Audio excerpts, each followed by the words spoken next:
Bonjour, bonsoir, selon l'heure où vous écoutez le podcast, bienvenue sur Second Souffle, le podcast actualité catch et catch français pour aujourd'hui en tout cas. Nous sommes avec une invitée spéciale aujourd'hui, mesdames et messieurs, veuillez accueillir Shaira. Bonjour Shaira, comment ça va? Bonjour tout le monde, ça va bien et vous? Ça va, super. Et Shaira, bienvenue dans le podcast de Lucas Di Leo et alias Second Souffle, disponible sur toutes les plateformes de podcast et sur YouTube. Et bonjour à Lucas Di Leo. Bonjour, bonsoir, bonjour à vous, bonjour tout le monde. Comment ça va aujourd'hui? Bah écoute, ça va, hein, ça va. Tous les jours un peu mieux. Au programme du jour, on va parler de Toxic Rix, la nouvelle émission hebdomadaire de Rix qui se déroule tous les mercredis à 21h sur YouTube et gratuit. On va parler de KO qui a eu un week-end exceptionnel avec 2 jours de show incroyables. Et on va parler de notre invitée, Shaira, à qui je donne la parole maintenant pour se présenter si elle en a l'envie. Donc Madame Courage, j'ai commencé à catcher le 28 avril 2024. Mais sinon, je suis dans le catch depuis un peu plus longtemps puisque on va dire qu'en 2018, j'ai commencé à exercer en tant que journaliste. Je faisais des piges, j'écrivais des petits articles sur le site Vox Catch. Puis en 2019, j'ai rejoint une émission de radio Super Libre au Mexique qui parlait du coup du catch mexicain à Guadalajara. Et moi, je réalisais aussi des chroniques sur le catch indépendant et la WWE. Et donc voilà, depuis le 2024, je suis catcheuse professionnelle et je m'entraîne. Alors, j'ai commencé à m'entraîner en 2019 au Mexique. Après, il y a eu le Covid, donc voilà, je vous laisse imaginer. J'ai repris les entraînements officiellement en septembre 2021. Donc voilà. Et voilà, c'est tout, hein. J'ai pas encore de titre à mon actif, j'ai pas encore de palmarès, mais je travaille. Est-ce que tu suis un petit peu l'hebdo Toxic Rix, l'émission qui se passe tous les mercredis sur YouTube à 21h, ou t'as pas eu le temps encore de regarder? Pas du tout et je pense que je vais pas regarder. Ah ouais, carrément. Ouais, non, je consomme pas le produit Rix. Ah, dommage.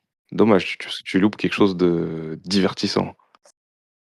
Ouais, non, je pense que le fond du truc est pas bienveillant. Mais malgré ce que beaucoup de gens essayent de défendre et cetera, je pense qu'il y a un petit fond malveillant, pour certaines personnes du moins. Et du coup, ça m'enchante pas plus que ça et au-delà de ça, ouais, je j'ai pas très envie de consommer le produit Rix, non. Voilà. On va rentrer dans le cœur du sujet. Je pense que tu parles de Mélusine Aconite, c'est ça? Mais après, Mélusine, moi j'admire beaucoup Mélusine, c'est quelqu'un avec qui je m'entraîne, toutes les semaines. Elle est tout le temps là, elle s'entraîne beaucoup et je lui souhaite que de la réussite et j'espère qu'un jour elle aura, à l'écran quelque chose, qui lui plaît, qui lui correspond. Mais j'espère qu'elle va travailler avec des personnes bienveillantes parce que moi je doute de la bienveillance des personnes à Rix. Mais elle, en tout cas, je lui souhaite que de la réussite et je ne doute pas qu'elle aura une belle opportunité à l'avenir et c'est tout ce que je lui souhaite. Mais tu penses pas que c'est vraiment une belle opportunité qu'elle a là? Non, pas avec la Rix, non. Mais pourquoi? Parce que c'est la Rix? Ouais, parce que c'est la RIC, c'est parce que je pense que oui, comme je t'ai dit, je pense que les gens qui dirigent, Ça veut dire que si c'était APC qui avait fait la même chose, ça aurait été OK? mais je pense pas que APC peut-être alors je sais peut-être qu'à une époque oui, parce qu'à une époque l'APC bon, c'était pas géré par les bonnes personnes non plus. Mais je pense qu'à l'heure actuelle, non, je pense que l'APC ne se permettrait pas de faire un truc comme ça si c'est pas, bien étudié, bien établi derrière, tu vois? Heu En vrai, moi, je suis fan du comedy wrestling, tu vois? Je suis fan de comedy wrestling, et je pense que peut-être qu'elle est d'accord et cetera, il y a pas de problème et peut-être qu'elle kiffe et j'espère qu'elle kiffe. J'espère vraiment qu'elle kiffe et j'espère qu'elle se force à rien faire et tout. J'espère qu'elle kiffe et qu'elle passe un bon moment et qu'elle apprend aussi, de l'expérience. Mais encore une fois, je te dis, en fait, pour moi, c'est juste dur de prendre au sérieux, c'est dur de prendre au sérieux la Larix, quoi. J'ai vraiment, Et, vraiment du et mal ça à vient prendre au d'où sérieux ça? la Parce Larix, que honnêtement, moi, c'est une question que je me pose parce que j'ai lu plusieurs personnes tenir ce genre de commentaires par rapport à Rix. Rix, qui a 2 ans a été vu comme la structure de catch française. Il faut aller bosser chez Rix, il faut aussi, qui était géré par les mêmes personnes, hein, d'ailleurs. Et aujourd'hui, on a toujours les mêmes personnes en place, mais on est là à dire que non, tout ce que Rix fait, c'est mauvais. Et j'arrive pas à comprendre. Moi, je vais être très honnête avec toi, moi, j'ai jamais dit que la règle, c'était bien. Moi, j'ai jamais dit alors là, moi, j'ai jamais dit que la règle, c'était bien. Moi, j'ai jamais dit ça. Moi, je sais depuis le début qui gère et j'aime pas. On parle pas de la personne qui gère, hein. On parle du produit en lui-même, quoi. Le produit, peut-être que le produit, il y a des gens qui se sont investis dedans et cetera, mais moi, depuis le début, je dis qu'il faut pas enfin, après, tu connais mon point de vue sur ça, moi, depuis le début, je dis que la règle, c'est une dinguerie. Moi, quand il y a eu Marc Mercier, j'étais la première Non, mais même Marc à me plaindre, tu vois? Dire que désolé, Marc Mercier a plus apporté au catch que tous les gens qui parlent de lui, quoi. ah, mais très bien, mais moi, tu connais, moi, je sauce pas Le premier à avoir, les je suis le premier à avoir annulé des bookings avec Marc quand il a eu des casseroles qui sont sorties, d'autres casseroles que la prison. Pour moi, c'est pas une casserole. Il a fait ce qu'il a fait. Il a payé sa peine. Il est revenu ah dans. ça, on s'en fout. Mais enfin, c'est pas qu'on s'en fout, hein. C'est que Non, mais voilà. enfin, je veux dire, la prison, c'est la prison. Enfin, je veux dire, c'est après, s'il a payé sa dette, tout ça. Après, il y a un reportage qui est sorti sur lui où on l'entend dire des trucs que je cautionne pas et auxquels je voulais pas être associé. Il m'avait promis une paye, enfin, il m'avait promis, j'avais 2 dates où j'étais payé, ouais, je peux pas dire la somme, mais c'était une bonne somme. Et je l'ai appelé dans la foulée pour annuler les dates. Et pourtant, je suis toujours là à dire, Marc Mercier a apporté plus au catch que les 3/4 des gens qui parlent de lui aujourd'hui, quoi. Mais moi, je veux bien, mais après, moi, c'est par principe, tu connais, j'aime pas, moi, en fait, je te mens pas, de mon point de vue, j'ai pas envie de donner du gage à des gens du gaz, enfin, ou de donner, en tout cas, de l'importance ou de valoriser des personnes qui m on va être honnête, qui me détestent ou qui vont détester une partie de ma communauté ou qui pourraient potentiellement insulter ma mère. Enfin, tu vois ce que je veux dire? Genre, il y a des trucs où moi, je suis et moi, je sais que ça il y en a plein qui n'aiment pas ça chez moi et je peux le comprendre, hein. Mais après, moi, ça a été ma position depuis bien longtemps. C'est que moi, genre, moi, déjà, je suis quelqu'un, je ne sais pas faire ça. Je ne sais pas différencier l'homme de l'artiste. Je ne sais pas faire ça, je ne saurais jamais faire ça. Et ensuite, deuxièmement, moi, j'ai toujours été dans ce truc de je je prends au sérieux ce genre de choses et pour moi, s'il se passe ça, je ne veux pas être liée à ça. Moi, je vais être très honnête avec toi, j'ai commencé à catcher en 2024. Si Larix m'avait appelé, j'aurais dit non. J'ai déjà refusé un booking ICWA, par exemple. Et moi, c'est que, tu vois, genre, le tapage qu'il y a eu autour de Booster, tu vois, c'est des choses qui, moi, me dépassent, quoi. Après, moi, Booster, il m'a insulté sur, les réseaux sociaux, donc puis même, enfin, tu vois, genre, il y a des trucs où je préfère sincèrement, moi, je catch par conviction aussi, tu vois? Je catch pas que par je suis pas quelqu'un où je suis là, j'ai envie de catcher, je veux catcher absolument et je veux catcher partout parce qu'il me faut de l'exposition, parce qu'il me faut ci, parce qu'il faut que ça. Moi, si je catche pas partout et que je continue de m'entraîner, ça me va très bien aussi. C'est pas grave, tu vois? Je préfère catcher une fois enfin, si j'ai mon opportunité une fois KO et que j'ai que ça et que, beh, j'ai pas d'autres opportunités qui s'ouvrent, beh, c'est pas grave, je vais continuer de m'entraîner ou je vais continuer de faire des séminaires ou je vais continuer de m'entraîner à l'étranger, peut-être pour avoir autre chose.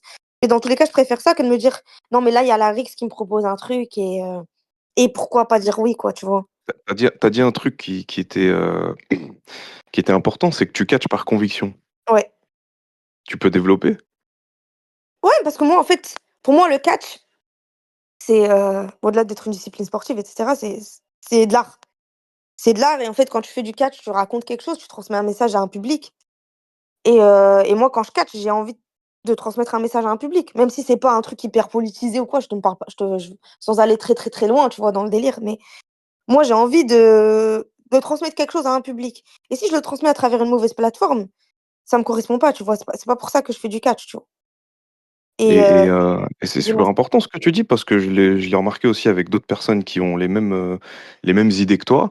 Mmh. Est-ce que tu catches par conviction, comme tu le dis, pour transmettre un message, pour inspirer des gens et cetera, pour que toi, t'en deviennes plus grandi ou parce que tu as une volonté de changer les choses? Je vais pousser la question un peu, je vais pas faire mon Dis-moi? psychologue de comptoir, tu vois?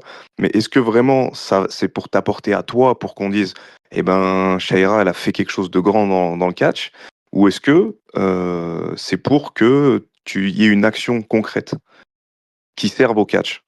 Est-ce que tu sers le catch ou est-ce que tu te sers du catch? La question basique de base là. Je pense pas que je me sers du catch parce que pour l'instant, on va pas se mentir, le j'ai plus déjà rien que financièrement, j'ai plus donné au catch qu'il m'a donné, mais et puis même mentalement en vrai, tu vois? Genre le catch c'est un milieu enfin, je pense que, Lucas Giglio, il peut aussi confirmer, hein.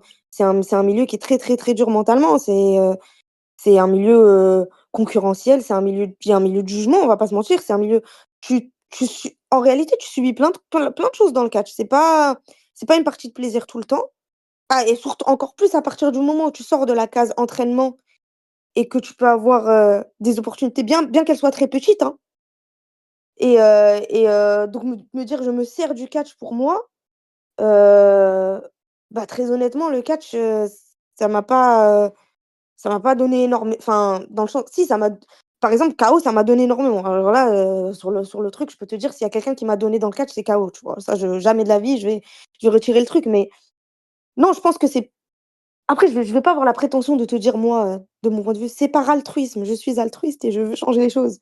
Parce que ça aussi, encore une fois, c'est qui? Tu vois? Je suis personne pour changer les choses par altruisme. Mais pour moi, il y a un truc, il y a une volonté de dire: «Beh, je transmets quand même un message», tu vois? Et par éthique, par conscience professionnelle, mais aussi parce que c'est qui je suis, tu vois? Bah, je préfère transmettre ça et potentiellement soit faire évoluer des mentalités, soit aider des gens à s'assumer aussi, tu vois? Tout simplement, hein. Parce que j'ai bien conscience qu'il y a des gens qui vont pas être réceptifs de ce que je fais et ça me dérange pas, tu vois? Mais du coup, c'est pas peut-être que je suis pas enfin, c'est pas ma cible, c'est pas grave. Mais par contre, peut-être que des gens qui sont ma cible et qui, eux, n'ont pas envie enfin, ne se rendent pas compte de ce qu'eux peuvent faire aussi, à leur échelle, parce qu'il y a pas que le catch pour faire ça.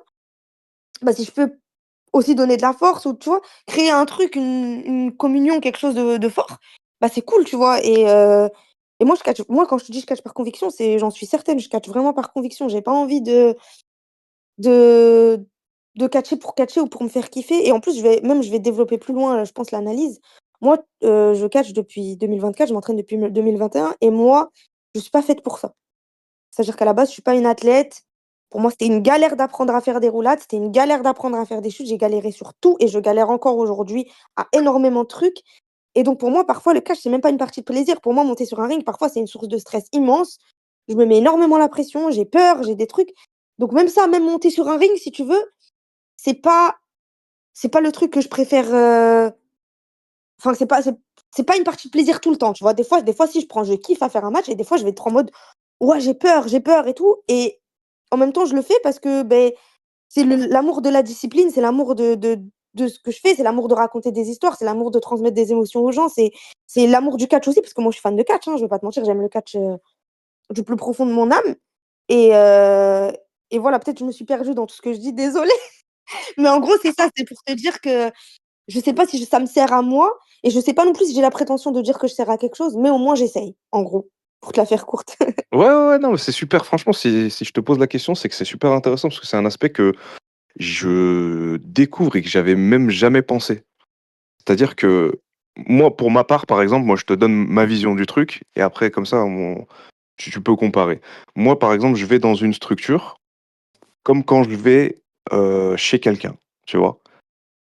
Ça veut dire que je viens chez toi, ben, je suis tes règles. Ouais. Je vais dans une structure, que ça soit n'importe laquelle, et ben, on m'expose comment ça se passe ici, et je le fais comme ça se passe ici. Je m'adapte en fait à la structure et aux règles de la structure. Tu montes sur le ring, tu t'essuies les pieds, c'est un truc qui n'a aucun sens, mais qu'on fait, on fait tous, tu vois, c'est symbolique. Chaque structure, c'est une maison, c'est chez quelqu'un chez qui je vais, et je dois me comporter comme lui veut que je me comporte dans sa structure, dans sa maison. Alors moi, je vais te rejoindre. Moi, franchement, moi, je suis d'accord avec toi, mais je pense que bon, on va pas, pour rentrer dans le par conviction, moi, quand je catch, j'essaye de transmettre quand je peux, évidemment. Par exemple, KO me donne la plateforme pour le faire. Quand je peux, j'essaie de transmettre soit des messages politiques, soit des messages qui vont parler aux gens, mais d'une certaine manière, tu vois? Il y a c'est évidemment que c'est pas toutes les structures qui vont me donner cette plateforme-là et évidemment que des fois, je vais juste aller faire un match et l'histoire, ça va être: je suis la plus petite, contre le plus grand et c'est tout, tu vois? Et moi, je suis d'accord avec toi, il faut s'adapter à toutes les structures. Demain, catcher à la GCW, catcher à KO, catcher à l'OTT, pour reprendre ce qui se passe actuellement sur internet. Catcher à la OTT, catcher à KO, c'est pas pareil. Ah bah ouais. Les promoteurs veulent pas la même chose. Et bah, moi, il y a aucun en fait, moi aussi, je m'adapte et il y a aucun problème là-dessus. Si je vais dans une structure qui veut que je storytelle tout, que je fasse pas d'indie shit et tout, beh, avec grand plaisir. En plus, c'est ce que je préfère faire. Si demain je me retrouve à la GCW, on me dit: «Beh, on aimerait bien un truc un peu plus dangereux et tout, bah, là, je vais le prendre sur moi, je vais me dire: «Bon, OK, c'est la structure». Enfin, en fait, je pense qu'il y a des trucs où, heu, moi, je vais m'adapter aussi, tu vois? Je sais que, bah mais même tu t'adaptes au public aussi, on va pas se mentir. Il y a des publics qui sont familiaux, il y a des publics qui sont des publics de smart. Heu, En fait, évidemment que tu t'adaptes et évidemment que tu es obligé de faire comme on te dit de faire et comme le promoteur te dit de faire. Si le promoteur, il veut que tu fasses un 5 minutes, tu fais un 5 minutes. Si le promoteur, il veut que tu fasses un 15 minutes, tu fais un 15 minutes Je parlais plus et des traditions, enfin du comportement, tu vois, en heu fait, ça veut dire quoi les traditions? Parce qu'au final, si tu y penses, Regarde, tout le monde a des je vais te donner un exemple dis-moi? concret. Si par exemple je vais sur une structure et commence à parler, je sais pas, politique ou de si on me dit: «Écoute Mmh, ici, parle-nous pas de droite, ici on est vraiment une structure de gauche, ouais, on est des communistes donc si tu commences à faire ton libéral avec nous, ça va pas aller». OK. ouais, Bah, OK, je vais faire mon communiste avec vous. Ou inversement, si je vais dans un endroit où on me dit: «Écoute, ici, commence pas à» on sait que, par exemple, on sait que tu es un rebeu, mais commence pas à nous sortir tes trucs de gauche si tu es de gauche. Ici, on n'aime pas la gauche, donc voilà, tout ce qui est comportement ou idée politique de gauche, ça nous intéresse pas. OK, bah, si je sais que c'est comme ça chez vous, je vais m'adapter à ça. Par exemple, là, on ouais. parle d'idées politiques parce que tu me parlais de conviction, c'est pour ça. Ah bah, moi après moi, je vais être honnête avec toi. Moi, il y a des trucs mais je le dis et comme je te le dis, je te le dis clairement, il y a des trucs où je sais que bah, je sais qu'il y a des structures qui sont un peu apolitiques, c'est-à-dire que ça les intéresse pas, ils ont pas forcément envie d'en parler et ils le revendiquent pas et après tu sais qu'il y a un fond peut-être de droite et tout, mais tant que moi ça vient pas empiéter sur moi et ma personne, je m'en fiche, tu vois? Genre je vais bien me comporter, enfin tu vois? Genre je vais bien me comporter encore, je vais me comporter normalement, tu vois? Je vais être normale. Mais à quelqu'un comme le promoteur de la Rix ou comme un Mercier ou comme un Booster ou comme des gens ou comme un à TPW, ces gens-là qui ont déjà verbalisé des choses un peu violentes ou des choses qui ne me correspondent pas à moi ou à ma communauté ou tu vois? Juste par principe, je ne peux pas, tu vois? Genre après il y a une différence entre avoir ses opinions politiques et vas-y et être raciste ou ou homophobe ou transphobe ou et ouvertement l'être, Mais tu vois ce que je veux dire? C'est-à-dire là, c'est je pense il y a personne qui se dit clairement: «Je suis un facho» ah et est-ce que ah tu en as bah, vu c'est toi trop quelqu'un fort. dire: «Je suis un facho» Ah oui, bah ou oui. «Je suis un raciste» ou «Je suis un homophobe» Ah oui, oui, il y en a qui le font. Bah, le promoteur de la Rix, il est content de s'afficher. sur l'homophobie? Surtout, il est content de ça. Ah oui, oui, il est content, il le dit. Il le dit à qui? Ah oui, oui, Moi, j'ai jamais vu il ça a publiquement, j'ai jamais rien vu du promoteur. si, si, moi, non, non, non, si, si, non, si, si. Il y a des trucs où si, si, il s'affiche. Merci, bah, merci, c'est factuel, hein. Mercier n'est pas fou du tout. Mercier n'est pas raciste du tout. Mercier, c'est un beauf des années, de ces années à lui, mais il n'est pas raciste du tout, Mercier. Vraiment, hein, je te le dis avec Marc Mercier n'est pas raciste. Je te le dis avec une certitude, sans trembler, sans me dire un jour ça va me retomber dessus. Marc Mercier n'est pas raciste du tout. C'est un gars de droite, c'est un beauf, on est d'accord, euh, mais c'est pas du tout un raciste. Vraiment pas. Quelqu'un par exemple qui est un beauf dans notre vocabulaire, parce que moi j'ai 35 ans, je suis en fait à peine plus vieux que toi, mais quelqu'un qui a un beauf, en vrai ça peut correspondre à la nouvelle génération d'un facho, tu vois? Moi, en Peut-être. fait, moi, je te mens pas, pour moi déjà, moi, à partir du moment où on dit une crouille, machin, là, c'est trop bizarre. Moi, je veux pas. Là, tout à l'heure, tu dis, tu mets Booster dans le même sac. Booster n'est pas raciste. Booster n'est pas raciste. Tu vois, j'ai travaillé pendant 10 ans avec Booster. Je l'ai vu quasiment, je le voyais 3 fois par semaine, voire plus. Si on compte en nombre d'heures, c'est incroyable. Booster n'est pas raciste du tout. Il est même plus à gauche que tous les. On pourrait même sa mentalité humaine, on va dire, est plus à gauche que les 3 quarts des gens qui se disent de gauche. Est-ce qu'il y a des comportements en fait, est-ce qu'il y a des comportements, Lucas Di Leo, qui étaient tolérés à l'époque et qui ne le sont plus aujourd'hui et en fait, faut évoluer avec le temps et s'adapter et est-ce qu'il y a des personnes qui acceptent pas ce changement? Il y a un choc générationnel, c'est sûr, qui n'existe pas que dans le catch, hein, qui existe à tous les niveaux. Euh, le, le, le problème aujourd'hui, c'est que pour ceux qui se disent ouverts d'esprit, euh, la solution, elle est de fermer des portes ou de réduire son esprit justement et se dire bah un tel pense comme ça ne correspond pas à ma vision des choses, donc un tel ne doit pas parler. Un tel, j'estime qu'il est raciste, ou un tel est homophobe, alors je ne vais pas aller travailler avec lui, je ne vais pas parler avec lui, je ne vais pas dialoguer avec Mais ça, lui. c'est une chose. Et Ça, c'est une chose. Excuse-moi de te couper dans ton raisonnement, mais je ne vais pas parler avec lui, je ne vais pas travailler avec lui. C'est une chose. Mais de vouloir l'éteindre publiquement, c'en est une autre. voilà, c'est là où j'en venais. C'est que cette prise de position personnelle, elle devient, c'est le comportement à avoir. Et ça, pour moi, ça devient, c'est problématique parce que je suis quelqu'un qui a toujours vu le catch comme un travail. C'est ce que je dis depuis que j'ai commencé le catch. C'est prétentieux peut-être, mais j'ai toujours vu ça comme un travail. Aujourd'hui, je travaille pour une grande firme au Luxembourg. Je serais pas surpris que le gars au sommet de la pyramide, que je ne croise pas, hein, soit potentiellement un raciste qui donne des sous pour alimenter certaines guerres. Je ne dis pas qu'il, mais et c'est le cas dans tous les travails en fait, parce que si on prend ce raisonnement-là du catch que moi je vois comme quelque chose qui doit être pro et qu'on le déplace à tous les faits de la vie, on peut pas travailler, je pense. Au même titre que tous les gens qui disent ça, si la WWE les appelle pour revenir au catch, ils foncent les yeux fermés chez WWE, que Vince McMahon soit là ou pas. Et ça, du coup, à notre échelle à nous, en France, ça me pose problème parce que on est dans ce truc de il faut blacklister une structure parce qu'il y a un tel, il faut blacklister un tel parce qu'il pense comme ça, il faut cancel machin, on va dire qu'il a jamais existé parce qu'il pense comme ça. T'as dialogué avec lui? Non, non, mais juste, on m'a dit que. Parce que c'est souvent ça, en fait. Là, je parle pas de ton cas, Shaira, mais quand tu prends les réseaux sociaux, on arrive souvent sur je prends l'exemple de Booster, par exemple. Il y a énormément de gens de la génération de maintenant, des jeunes qui sont sur les réseaux sociaux, qui ne connaissent pas Booster, mais à qui on a dit, bah, Booster, il est comme ci, comme ci, comme ça, comme ça.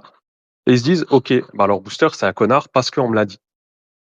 Et ouais, mais c'est pas comme ça que ça fonctionne, en fait. On peut pas être une génération de gens qui, qui vont se dire parce qu'un tel m'a dit, c'est vrai. Parce que plusieurs personnes m'ont dit qu'un tel était comme ça, c'est vrai. Et moi, j'en ai fait les frais de ça. Je prends même pas d'exemple de gens d'une génération plus jeune que moi. Pour les plus âgés, Driss Jafali était un catcheur de chez Marc Mercier, justement. Euh, Peut-être le plus prometteur de ma génération à l'époque.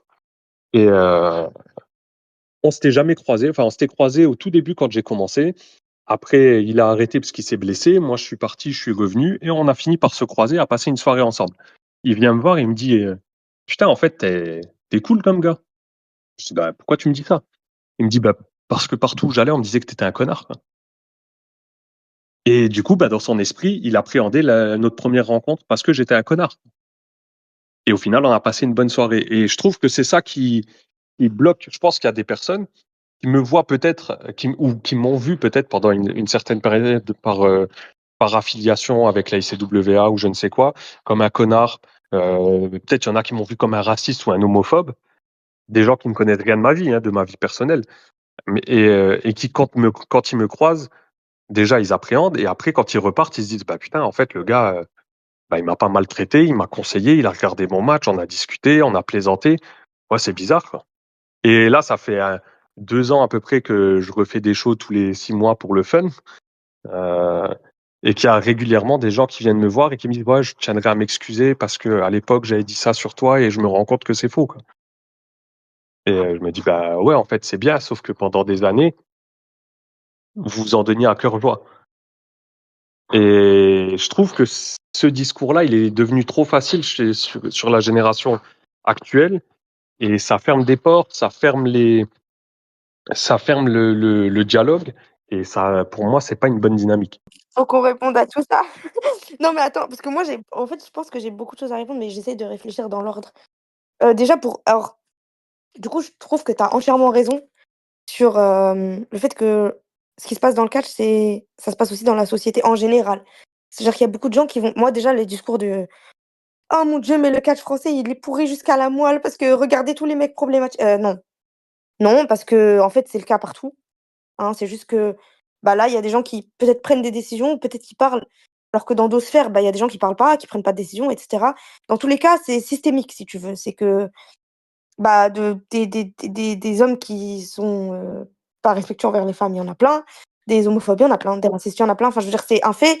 Sociétalement parlant, c'est un fait. C'est-à-dire qu'on n'est pas, la société n'est pas majoritairement, de gauche, woke, enfin, je veux dire, là, on Est-ce regarde que tout. je peux, Ouais, ouais, dis-moi? est-ce que je peux t'interrompre pour te demander ton avis sur un truc que j'ai trouvé intéressant là? Vas-y, dis-moi. Euh, Il dit ouais, c'est vrai et c'est vrai, c'est pour ça que je te demande ton avis. On voit souvent genre ouais le catch français il est pourri parce qu'il y a des mecs qui posent problème. Mmh. Mais il y a des histoires avec des mecs et des filles qui sortent un peu partout hein, régulièrement. Oui. On remet jamais en cause le comportement des filles. Euh, Si, je pense que alors je pense que enfin enfin, je pense que ça dépend où, mais regarde, par je exemple. trouve, en fait, moi, le problème que j'ai avec ça, et je vais te dire honnêtement, hein, là, je le dis ouvertement, j'ai une fille, ma fille, ce sera jamais une victime. Je dis pas qu'il ne lui arrivera jamais rien de grave, de triste ou ci ou ça. Je l'élève pour que elle se mette dans une position où mes choix sont mes choix. Et mes choix ont une incidence sur les conséquences. Les conséquences, les choses qui vont arriver, mes choix ont une certaine responsabilité, mes décisions ont une certaine responsabilité. Je suis responsable d'une bonne partie de ce qui m'arrive en fait. Pas dans le sens c'est de ma faute s'il m'arrive un truc, mais prends les exemples. On prend un exemple bête sur des relations qui se passent mal, genre avec un mec. Quand tu pousses le truc, tu te dis putain en fait il y avait plein de petits trucs qui auraient dû faire que j'aurais dû me tenir à distance de cette personne, mais j'ai forcé. Tu vois? Et au même titre que, il y a d'autres filles, alors je vais pas citer parce que parce que déjà c'était à l'étranger et cetera, mais tu as des filles qui vont dire: «Ouais, le mec à l'époque, il m'a entraîné». C'est plus Mmh. ou moins le même âge, l'histoire dont je te parle, les 2 ont plus ou moins le même âge. Le mec m'a entraîné, je crois que c'était en Australie. Le gars m'a entraîné et après quand on s'est mis ensemble, il m'a plu et cetera, on s'est mis ensemble. Donc la personne en question, elle a eu plein d'opportunités parce que le mec l'entraînait, il était booké un peu partout sur la planète, donc il la prenait avec lui. Mmh. Après, ils ont rompu et lui, il a pété un plomb. Genre le jour où ils ont rompu, ils se sont retrouvés dans le même hôtel, il a voulu lui parler, ils se sont pris la tête, machin, etc. Et ça a fuité sur les réseaux, ce truc-là. Et tu te dis, on va jamais se dire, ouais, mais en fait, tu étais bien contente d'avoir les opportunités avant, et une fois que tu as pu voler de tes propres ailes, tu l'as laissé. Et en fait, est-ce que lui, il n'était pas simplement genre amoureux et il a mal réagi à la fin? Et tu vois, tu le fais passer pour un fou. Et je trouve on oublie souvent ce truc de euh, on est deux, tu vois, il y a ce truc de je sais pas si tu connais l'humoriste Bill Burr euh, qui a un sketch où il dit ouais, il y a aucune raison de taper une femme. Il y a rien qui fait que tu peux taper une femme. Et il dit c'est faux. Là comme ça de sortie de ma tête, je peux t'en donner 10. Par contre, il faut pas le faire. Mais des raisons, je peux t'en donner plein. Il faut pas le faire parce que mais pour moi, c'est au-delà de ça. Il y a aucune raison de taper un autre être humain, à part si tu es payé pour le faire et que les 2 personnes sont payées pour le faire, c'est leur travail. Il y a aucune raison qui légitime que tu ailles taper quelqu'un, en fait, en théorie. Mais je peux te trouver plein de raisons qui vont te donner l'envie de le faire. Et c'est à toi de contrôler tes pulsions, c'est ci, c'est ça, et cetera, tu vois? Et je dis pas que les violences conjugales ne sont pas, réelles. C'est juste que on a vite tendance à se dire, quoi qu'il arrive, on prendra la position de l'homme est mauvais parce que physiquement l'homme sera plus fort, parce qu'on va se dire la pauvre fille, elle se fait manipuler psychologiquement. Non. Alors si physiquement l'homme est plus fort, peut-être, la plupart du temps, on va dire que enfin, c'est physique en fait. Par contre, psychologiquement, si tu te fais manipuler, c'est pas une bonne excuse pour moi. Tu peux pas te dire il a joué avec moi psychologiquement, etc. Et c'est là où j'en reviens au point de personne ne doit se dire je serai victime de ça. Ce que je peux contrôler, je vais le En contrôler. En fait. fait, tu la rends responsable de sa vie, en quelque sorte, et de ses décisions. Et en lui apprenant, entre guillemets, ce qu'on appelle vulgairement le karma aujourd'hui, c'est que tu décides d'un truc qui t'arrive, ou tu fais une mauvaise chose, et ben, elle t'arrive aussi. Ou si tu te projettes en mal, il t'arrive du mal, tu te projettes en bien, il t'arrive du bien, etc. Tu disais le propos du pourquoi on parle jamais des femmes problématiques dans le catch. C'est pas tant les femmes problématiques dans le catch, c'est que quand il y a un problème, on aura tendance à dire l'homme est problématique et on se dira pas c'est leur problème de couple.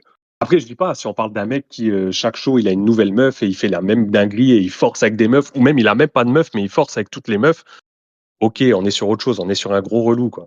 Mais tant qu'il passe pas à l'acte de force, c'est un boulet, tu vois. Et si on peut l'esquiver, on l'esquive.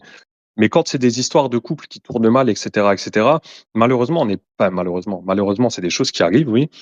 Et personne n'est dans l'intimité des gens, personne ne sait, mais on aura tout de suite tendance à se dire l'homme est fautif. Et moi, c'est ça qui me pose problème parce que on enlève une certaine responsabilité au niveau des femmes, chose qu'on ne devrait pas faire. Moi, effectivement, je suis d'accord avec toi. Tu peux enseigner tout ce que tu veux à ta fille, tu vois. Je peux lui dire, toute action a une conséquence. Pour moi, tout tout dans notre société est systémique. C'est-à-dire que moi, j'essaye pas de voir les cas dans leur individualité en me disant, bah, là, c'est vrai que la meuf, elle a eu tort et là, c'est vrai que, c'était pas trop raciste non plus parce que le mec, en l'occurrence, là, le Renois qui s'est mangé des insultes, il est insupportable, il respecte personne. Enfin, tu vois? En fait, moi, j'essaye pas de voir les cas dans leur individualité parce qu'effectivement, dans l'individualité de chacun, déjà, personne n'est parfait, tout le monde est humain, tout le monde a des failles, tout le monde a des faiblesses, tout le monde commet des erreurs et individuellement, des failles, tu en trouves partout, dans tout, tu vois? Mais systémiquement, globalement et ça, c'est peut-être mon côté, socio-anthropologie qui parle parce que j'en ai fait beaucoup, mais pour moi, systémiquement, globalement, dans notre société actuelle, il se passe des choses qui sont liées à des systèmes que tu ne peux pas changer et malgré le fait que tu veuilles toi-même t'opposer à ce système-là ou te dire: «Bah, moi, ça va pas me tomber dessus. Moi, je suis fort, moi, machin», bah, tu inconsciemment, malgré tout, comme le système est plus gros que toi, en tant qu'individu, tu peux tomber dedans. Je te prends un exemple, au-delà de partir dans les histoires de, meuf, mec, sans rentrer dans ça. Mais par exemple, une personne pauvre, indirectement, sera toujours, dominée par des gens riches parce que, bah, la personne est pauvre. Une personne racisée, elle aura toujours des choses racistes, mais quand bien même c'est pas du vrai racisme, mais il peut lui arriver tu vois, typiquement, un Tanguy, il aura beau rejoindre Éric Zemmour, il a beau être Renaud, il a beau rejoindre Éric Zemmour, il a beau tout essayer de faire pour se faire accepter par ce type de personne-là, ça reste une personne noire dans une sphère où les gens sont majoritairement Il racistes y a il y a et font valoir il y a plein de contre-exemples, Chahira, là-dessus. Le premier contre-exemple, c'est que en fait, à partir du moment où même s'il y a plein de personnes pauvres qui veulent se rebeller contre le riche, ils se rebellent et en fait, c'est eux qui ont la force. Donc je pense que c'est une mauvaise façon de penser que de se dire que le riche, il sera toujours plus puissant que le pauvre. Pareil pour le racisé. Je vais te donner plusieurs exemples de racisés qui sont dans des sphères. Bah, Rachida Dati, par exemple, et tu verras que ça va être ta future mère à ah Paris. moi je suis pas de Paris. Et, et, Moi je euh, suis et pour, Saint-Denis les gars. ah, t'es pas de Paris? J'habite à Saint-Denis là. Ah, et ouais, pour reprendre, Rachida Dati, qui est dans la droite la plus, qui frôle même l'extrême droite depuis des années, avec Sarkozy et compagnie, et pourtant, elle est dans ce système-là, et elle correspond à ce système-là, et elle a intégré ce système-là. Oui, mais tu vois, Euh, pareil, Rachida Dati, ça enfin, tout le truc avec le prénom Rachida quand elle a appelé sa fille, Rachida Dati, je pense qu'à l'intérieur, elle doit pas mal en chier. Moi, Rachida Dati, c'est, je pense, très honnêtement, une des seules personnalités de droite à qui allez, je peux laisser un passe-droit, parce que tu vois, tu comprends que justement, et c'est une stratégie politique, hein, je vais pas te mentir, j'en arrive même, peut-être Peut-être hot take, hein. J'en arrive même à me douter si elle est vraiment de droite. Je me dis: «C'est tellement une opportuniste et elle fait tellement ça parce qu'elle veut potentiellement avoir accès à des postes, à des choses auxquelles elle n'aurait peut-être pas eu accès». Parce on va pas se mentir, la gauche aussi, ils font semblant. À gauche, surtout la gauche, SOSDEM. Bon, après on va rentrer dans la politique pure et dure, désolée pour les auditeurs qui n'aiment pas ça, mais dans la gauche SOSDEM, ils font bah oui, mais peut-être tu vois, c'est ça, mais peut-être qu'ils font semblant, mais en fait, le truc que j'essaie de dire par là, c'est que pour en revenir au truc de systémique, c'est que dans tous les cas, tu es dans un système où il y a des rapports de domination qui sont quand même puissants. Et c'est-à-dire, tu beau même c'est pour ça que je te disais tout à l'heure, à mon échelle, est-ce que j'ai la prétention de vouloir changer les choses? Non, je suis toute seule et qu'est-ce que je vais changer toute seule, tu vois? Mais je pense que des fois, tu te retrouves dans un système où, bah, effectivement, c'est un système où majoritairement les violences, faites aux femmes, c'est des violences commises par des hommes. Les féminicides, c'est enfin, tu vois? On est dans un système où majoritairement, Ce que c'est tu es en ça train et de donc en dire, en fait, gros, systémiquement, l'homme, c'est le méchant.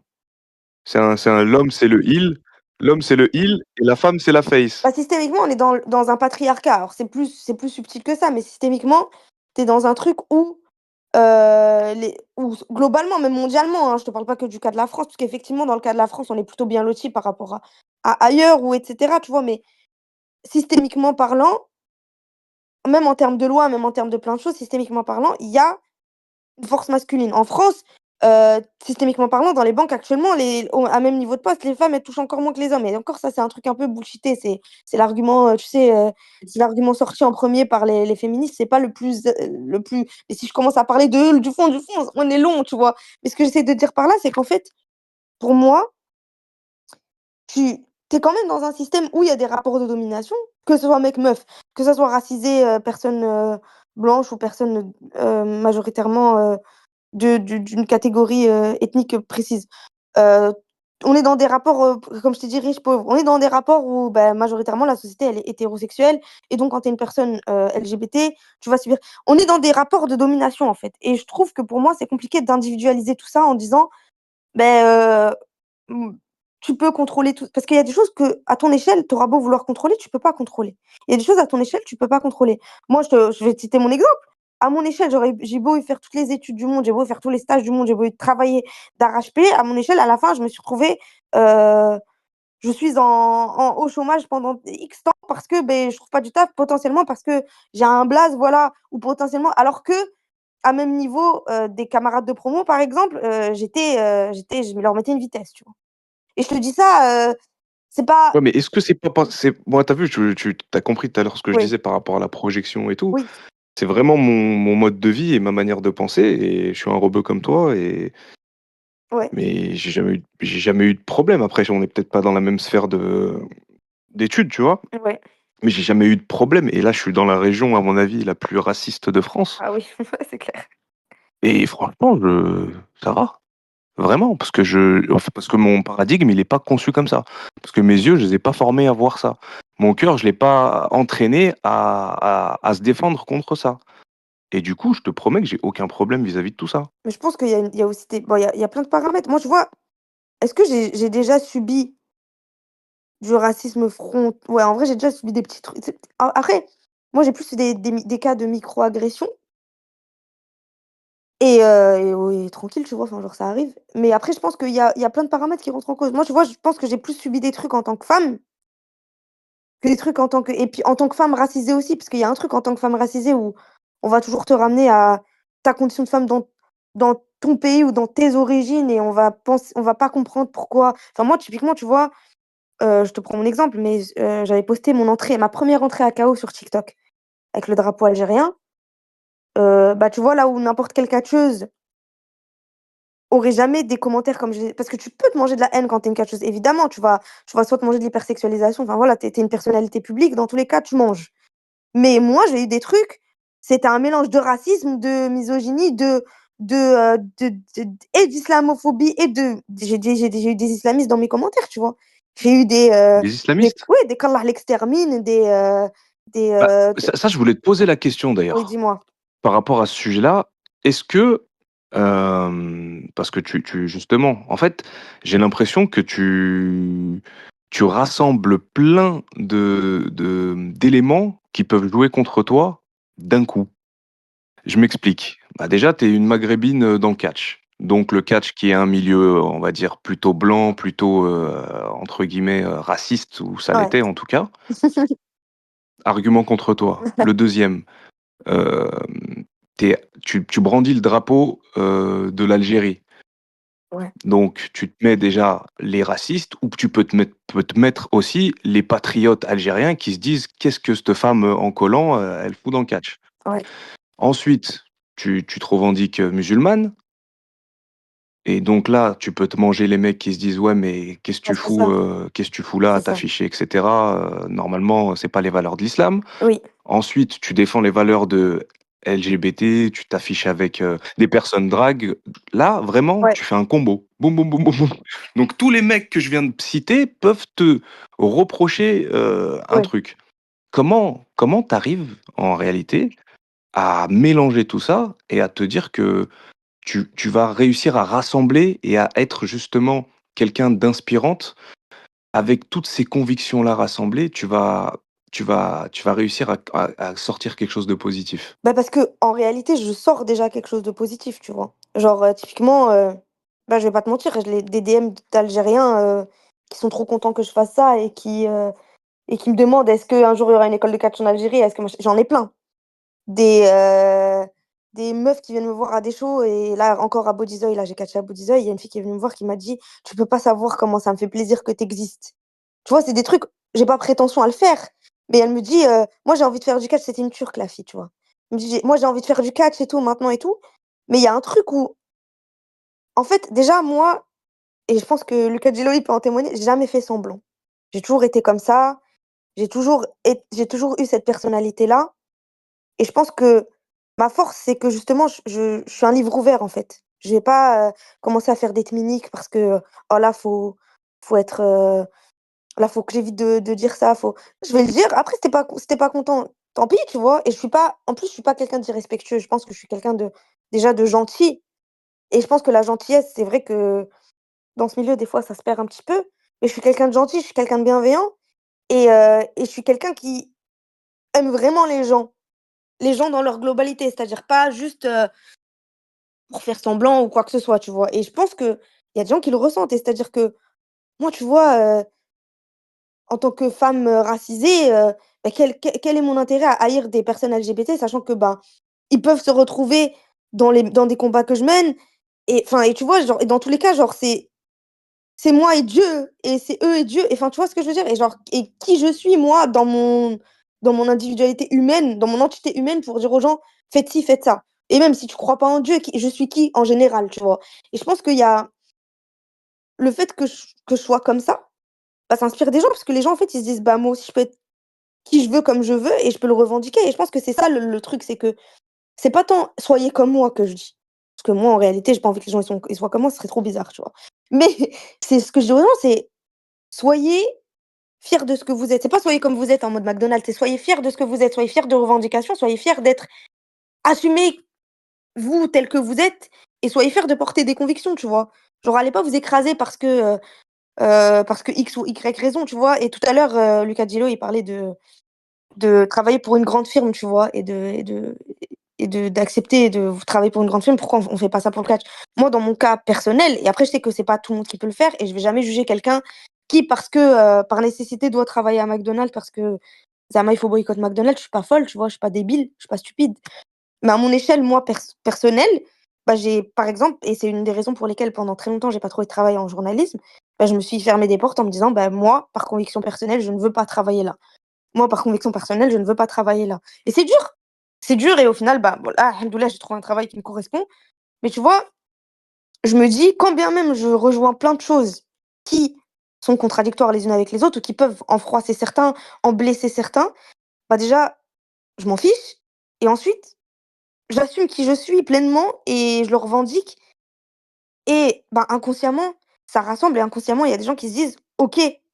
C'est un message et ça reste un message, même si c'est un peu bateau de le dire, mais ça reste un message de paix, de dire que, beh, l tout le monde peut vivre ensemble et c'est pas parce que tu es musulman, pratiquant, que tu fais tarawih tous les soirs et que tu es tu vois? C'est pas ou que tu es une personne voilée ou que tu es en camis tous les jours, on s'en fiche que derrière en face, la personne qui est drague en face de toi, elle peut pas coexister avec toi sans qu'il y ait d'issue parce que dans tous les cas, la finalité, elle est la même pour tout le monde, tu vois? On finit tous sous terre, tu vois ce que je veux dire? Et je pense que ça paraît contradictoire, mais au final, si, ça rassemble. Ça rassemble parce que, ben, on est dans une société aujourd'hui et même en général depuis la nuit des temps. Je pense qu'il y a des gens qui ont besoin de ce genre de choses, de gens qui sont dans dans cette transmission-là et dans ce message-là. Donc moi, ça me fait pas peur. Je savais, hein, j'ai commencé le catch, je savais que j'allais manger des trucs comme ça. Je savais, hein, je suis pas débile. Mais je l'assume et je le maintiens et si demain, bah, tu vois, il m'arrive une dinguerie parce que parce que, bah, je sais pas, il y a quelqu'un, il a décidé de me tirer dessus, je sais pas, il peut m'arriver des dingueries. Bah, Maëlys, au moins, j'aurais été fière de ce que j'ai fait, j'aurais été fidèle à mes principes, tu vois? Désolée, c'était long. Ouais, tu as été, une pionnière en tout cas parce que c'est de rassembler tous ces principes-là, tous ces et justement vouloir montrer l'exemple, ça s'est jamais vu. Par contre, tu vois, pour cette idée de réunir et tout, tu as quand même ce truc de je veux que les gens ils soient comme ils sont et que voilà, ils puissent travailler tous ensemble, etc. Sauf les gens de la RIX. Tu vois. Non, mais c'est pas les Hollandais avec, Non, c'est mais tu l'autre, vois, là. le problème, il est là. En fait, moi, Mais parce on que peut ce pas, mec-là, il est contre moi, tu vois? Donc, enfin, en fait, je vois pas les gens qui veulent pas que j'existe ou que ils les s'en gens foutent. différents Que tu existent, dises la tu vérité, vois? il en a rien à foutre, Spain aussi. Oui, je Euh, sais qu'il en a rien à foutre, mais il moi, en a rien à je foutre que les gens soient sur les shows de catch. Il en a rien à foutre que les gens soient noirs, blancs, euh, violets et tout. Il en a rien à foutre. Par contre, il y a des choses il va peut-être pouvoir te dire ça colle pas avec ce qu'on veut faire.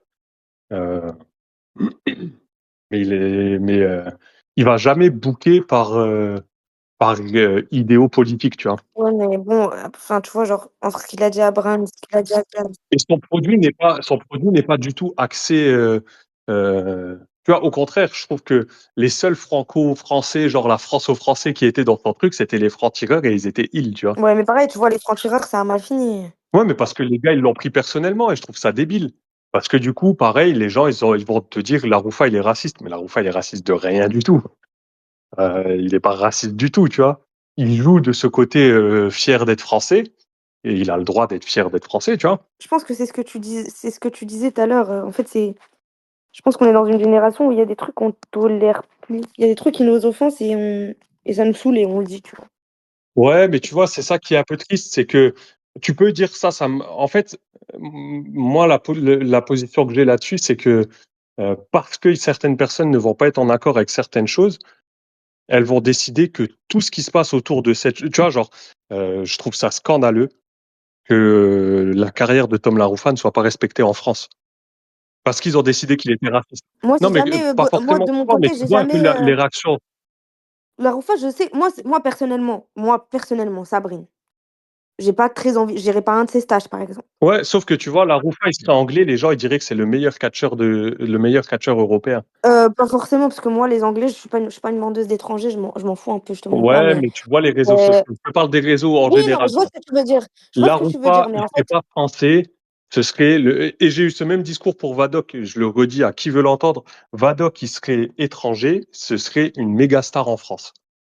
bah, après, moi, c'est juste par principe, j'ai pas envie de, tu vois, mais même un Anglais comme ça, je sais qu'il a une réputation un peu comme ça, j'y vais pas non plus. Mais le truc, c'est que, mais dans tous les cas, je vais jamais appeler les gens à dire, t'as fait pas avec lui, faites pas ça. Je vais, enfin, tu vois, Ah, genre. tu vois, c'est quand même la tendance. Bah, pas peut-être pas la Roufa, mais tu vois, c'est quand même la tendance. Je prends Rix par exemple. C'est quand même la tendance de dire tout ce qu'ils font, c'est mauvais. Tu vois, tout ce qu'ils font, c'est pas Oui, bien. c'est chaud. Moi, je suis fan du programme Toxic Rix, hein. Après, dès qu'on commence à trop réfléchir, c'est comme dans le catch. Dès que tu commences à Mhm. allumer ton cerveau, tu vas commencer à faire les choses de travers. Mais il y en a beaucoup qui aiment bien, hein, j'ai vu. Bah, et puis il y a ça, et puis moi je le prends vraiment, allez, sans essayer d'analyser ouais, ils se moquent de machin. Tu vois, j'ai lu quelque part, genre, ça mettait les gens en danger. Bon, en parlant de Mélusine, ils la mettent en danger, etc., etc., etc., parce que soi-disant, elle n'est pas prête pour être sur le ring. Moi, je trouve qu'elle fait un super boulot dans ce qu'elle a à faire. Et je trouve que c'est la meilleure opportunité qu'elle peut avoir pour sa jeune carrière, pour continuer à apprendre et dans les conditions d'un show en direct, etc., etc. Sans grosse pression et dans un esprit assez fun et tout, parce que je sais, alors peu importe ce que les gens pensent, je sais que les gens qui sont aux commentaires là kiffent. Mais il y a des gens qui vont dire ouais, mais le promoteur il est pas sérieux, ils mettent des gens sur le ring qui sont pas prêts, c'est dangereux, etc. Et au même titre, on acclame le powerbomb de Thiago sur Cory Zero, sous prétexte que, et elle l'a dit elle, on sait ce qu'on fait. Sauf que moi, je suis désolé. Euh, je suis d'accord, c'est un moment what the fuck, c'est cool, c'est des belles images. Enfin, c'est des belles images. C'est des images impressionnantes et ça va faire des vues et ça va faire que des gens vont boucler Cory, pas pour son talent, mais juste pour le spot, alors qu'elle est talentueuse. Et c'est cool. Sauf que jamais de la vie tu fais un truc comme ça. Ça, par exemple, c'est de l'irresponsabilité des promoteurs et des gens qui sont impliqués là-dedans. Elle prend mal la chute. Thiago la lance mal, elle prend mal la chute, elle bascule vite la tête en avant, la tête vers le bas. Et putain, il y a des gens en dessous, quoi. S'il y a un mec qui la réceptionne mal, il peut se briser les cervicales, tout peut aller tellement vite que ça vaut pas le coup, en fait. Il n'y a pas de filet, tu vois. Il y a des gens qui ont vu, j'ai vu, je crois que c'est Nate d'ailleurs qui a mis, on va remettre la carrière de Jeff Hardy entre parenthèses ou je sais plus quoi, tu vois, en parlant de, putain, les trois quarts des bums que Jeff a pris, il les a pris sur des cartons, bordel, comme un cascadeur. Et les bums sur les échelles, ils sont que deux impliqués. Jeff Hardy, Beau Barré ou n'importe qui d'autre qui fout l'échelle et l'échelle. Et il y a l'amorti, il y a ci, il y a ça, il prend ses propres risques et il se met en danger. Il risque pas de mourir. Il risque pas, il risque de se blesser. Après, oui, une blessure peut mal tourner, on connaît les risques. Et voilà, c'est les risques du catch. Par contre, là, la moindre erreur pour Cory, ben, on peut même pas dire elle va à l'hôpital. Non, c'est fini. En fait, la moindre erreur, le mec qui la réceptionne mal en dessous, la moindre erreur, c'est certainement une paralysie. Et heureusement, ça s'est bien passé. Enfin, ça s'est bien passé. Il y a certainement eu des bobos, mais rien de grave, on va dire. Non, il n'y en a pas eu. Non, il Il y n'y a en a pas eu. forcément des bobos sur il y a certainement des bobos Non, sur non, ceux qui sont en dessous. Non, je te jure que, non. franchement, tu veux que je te dise, quand on est à Lyon et qu'on réceptionne Kevin Owens, je me fais mal parce qu'il y a un mec derrière qui chute pas. Je sais plus c'est qui derrière moi qui chute Ouais. pas, mais du coup, ça me bloque la nuque au moment de la chute. Et puis pour Puis le seul qui est le sous, spot de Navarro, pareil, il y a un mec qui a la contusion. Enfin bref, voilà. Et il y c'est a pour ça que toujours je te des dis, il petits y a trucs, c'est forcément un mec sûr. qui s'est fait un petit peu mal, Oui. mais rien de grave. Il a Rien de rien grave. dit, à mon avis, Mais mais là, en il y a l'occurrence, des petits les gars en trucs. dessous, ils allaient bien. Mais c'est rien de grave, tu vois. C'est des choses qui vont arriver, pardon, quand tu vas prendre une chute de la troisième corde ou une Mm. mauvaise chute, tu vois. Rien que tu peux pointer du doigt en disant, waouh, ça, elle aurait pas dû le faire parce que regarde, le mec, il a mal au cou maintenant. Oui, bah, il va avoir une petite douleur pendant une semaine et ça va passer, quoi. Par contre, le moindre accident, elle était morte. En gros, le propos, c'est de se dire, en vrai, on pointe du doigt sur Toxic Rix, mais juste parce que c'est Spain, alors que sur KO, ben, il y a peut-être plus grave, mais on dit rien parce que il y a personne à pointer du doigt. Alors, nous avec Erin, après, moi, j'en ai pas parlé publiquement, c'est Erin qu'on a parlé publiquement. On n'a pas parlé de mise en danger. Enfin, et Mélusine, elle s'entraîne avec nous et tout ce qu'elle a pris à Toxic Rix, il n'y a rien de dangereux, hein. Elle a pris. Elle prend rien. Elle flippe rien. Et puis elle travaille avec Lucas qui travaille bien. Ouais, mais du coup, faut pas gâcher le bonheur de Mélusine, tu vois. Ah, mais tant mieux pour elle si elle est contente. Ouais. Moi, j'ai pas parlé publiquement. Tu m'as pas vu parler publiquement de Non, Toxic non, Rix. non. Et en plus, faut Et pas c'est pour gâcher ça mon que bonheur dans à le pod- moi, parce que moi, je suis fan de Toxic Rix, Ouais. vraiment. Je suis Mais tu vois, c'est pour ça que je t'ai divertissement. dit dans le podcast, je vais pas regarder. Je regarde pas. Je regarde pas parce que je ne connais pas les intentions du mec. C'est Je sais pas si archi c'est drôle. bien ou C'est mauvais. archi drôle. Et j'ai Ah pas oui, le mais fou. regarde, je te dis la vérité. Moi, je regarde KO, je vois, je sais pas qui prend les décisions derrière réellement, tu vois.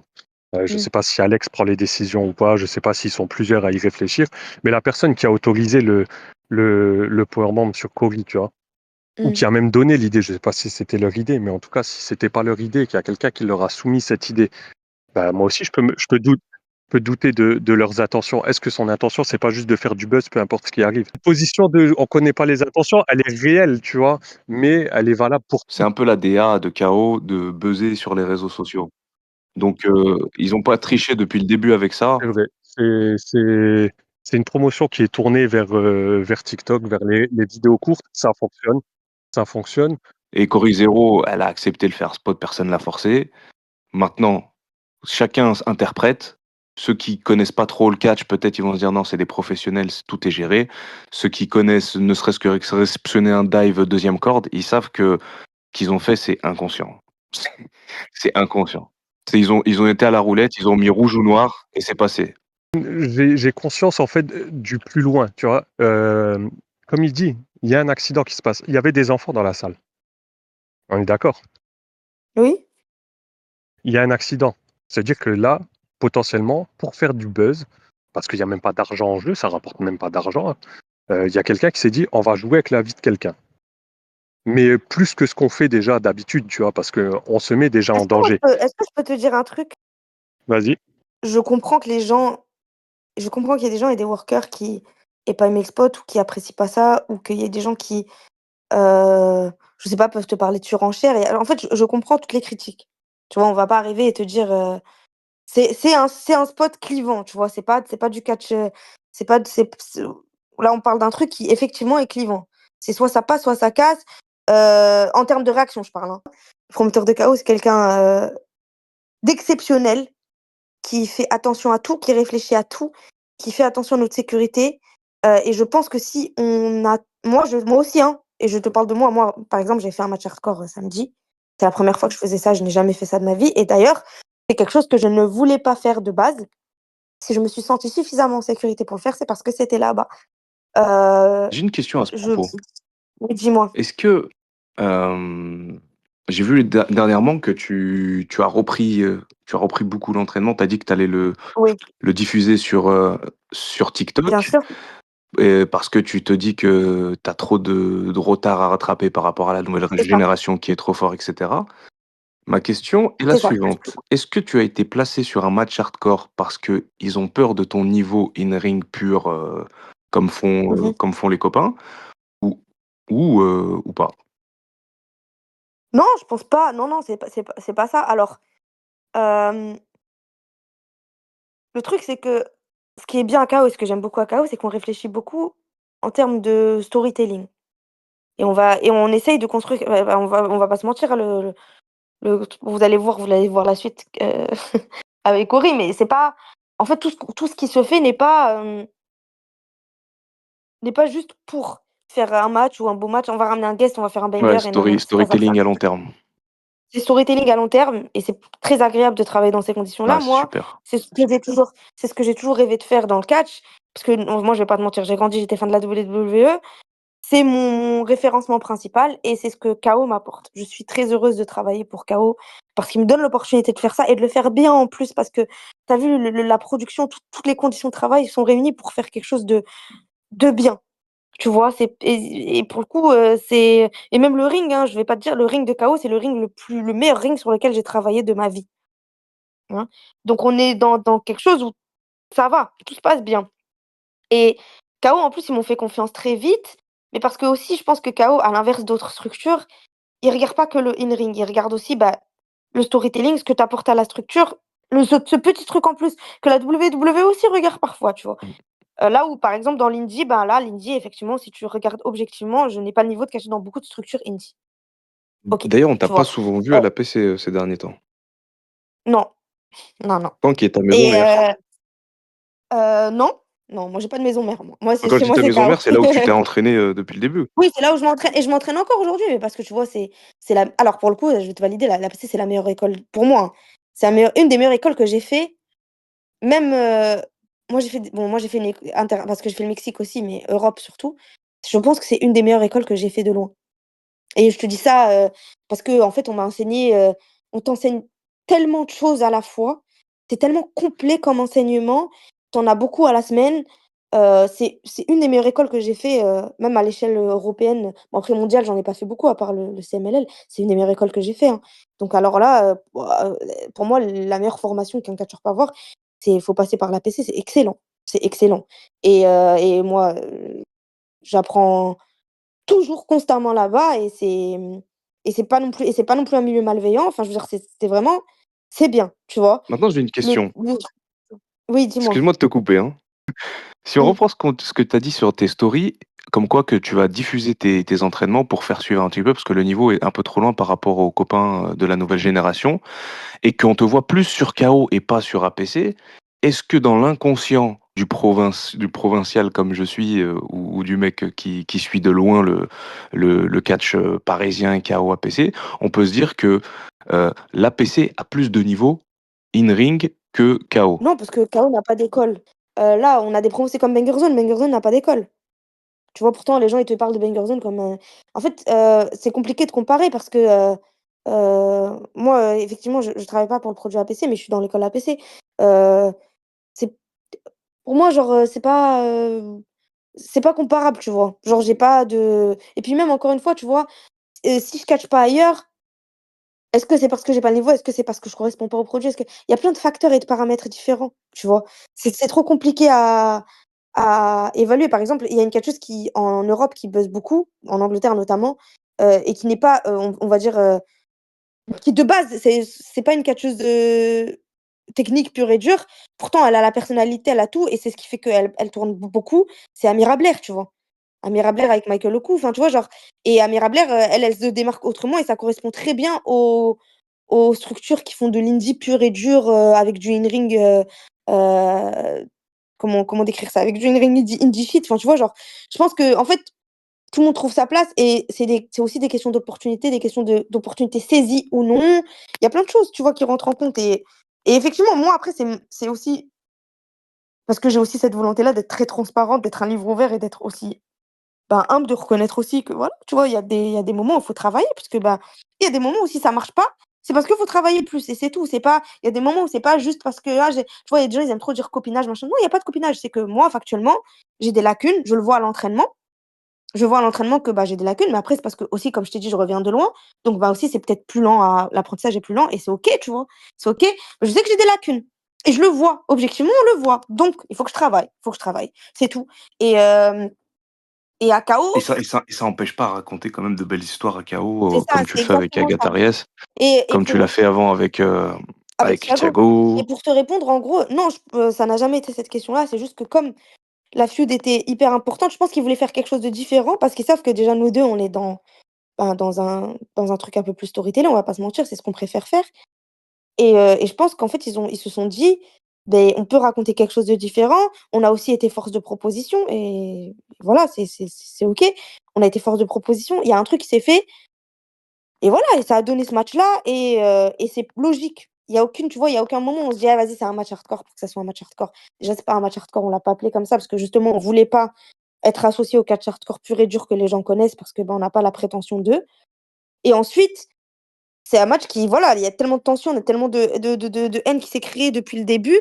On a voulu rendre ça personnel, on a voulu raconter quelque chose qui dépasse le catch finalement, tu vois? On est assez content de l'avoir fait, mais parce qu'on a eu la plateforme pour le faire, parce qu'on a été écouté, parce qu'on a été pris au sérieux et je pense pas que c'est une question de: «Ouais, on n'a pas confiance en vous». Je pense qu'au contraire, ils avaient confiance en nous pour nous dire: «Vous avez cette plateforme-là pour faire ça» et je te mens pas, moi ça me touche énormément de me dire: «On nous a fait confiance». Pour faire ça, pour se lancer dans ça, pour, raconter cette histoire-là, pour partir dans ces, ces limites-là aussi, puisqu'on a essayé de tu vois, il y a plein de gens, moi ça m'a fait trop plaisir, les gens qui me disent, «Est-ce que vous vous détestez réellement? Est-ce qu'il y a vraiment de la haine?» tu vois? Genre le Kiffe est pas mort, on a réussi à créer ça, de se dire, ouais, il y a des gens, ils ont dit: «Mais elles se sont stiffées, c'est quoi?» enfin, tu vois, genre La force de KO, c'est de transmettre les émotions plus que de nous donner du in-ring, de ouf, bien qu'ils le font aussi, tu vois? Et de raconter les histoires comme ils l'ont fait avec, Nate et Cory. Et quel avenir pour toi, du coup? je vais m'entraîner à la Hustle, du coup, en Angleterre, donc je fais des petits vlogs sur ça. Je ferai faire des petits vlogs sur ça, à KO, bah, j'espère que je vais continuer à travailler longtemps à KO. Parce que c'est pour moi le je suis très heureuse de faire partie de l'aventure et je suis très heureuse que ça existe parce que, bah, je pense que c'est un truc qui me parle à moi en tant que fan de catch, en tant que personne et me dire que, bah, j'ai la chance d'être considérée et de pouvoir travailler là-bas, c'est vraiment un honneur et je suis très heureuse d'avoir cette opportunité-là. Moi, je vais continuer de travailler pour essayer de toujours essayer de progresser, de devenir meilleure et d'avoir de meilleures opportunités et ensuite rester branchée parce que peut-être qu'en juin, juillet, il y aura une annonce assez importante pour moi et j'ai très hâte d'en faire part à tout le monde. J'ai très hâte que ça arrive enfin. C'est un projet qui dure depuis très longtemps. J'ai hâte que les gens aient, de voir la réaction des gens et j'espère que ça sera positif, voilà. Merci beaucoup, Shaira, pour ta Merci à participation à toi. notre podcast. Merci d'avoir participé, merci d'être venu, d'avoir accepté l'invitation et d'être resté aussi longtemps. C'était Avec un grand gros plaisir. enregistrement parce qu'on avait beaucoup de choses à se dire. Merci pour ton Ouais, ouverture d'esprit, d'avoir accepté le débat et le dialogue. Merci à avec plaisir. Lucas Diléo. Ben, merci à vous et merci à Shaira d'avoir partagé ce moment avec nous. Et on espère vous revoir bientôt. Allez, prenez soin de vous. Et on se dit à la semaine prochaine pour un nouvel épisode de Second Souffle.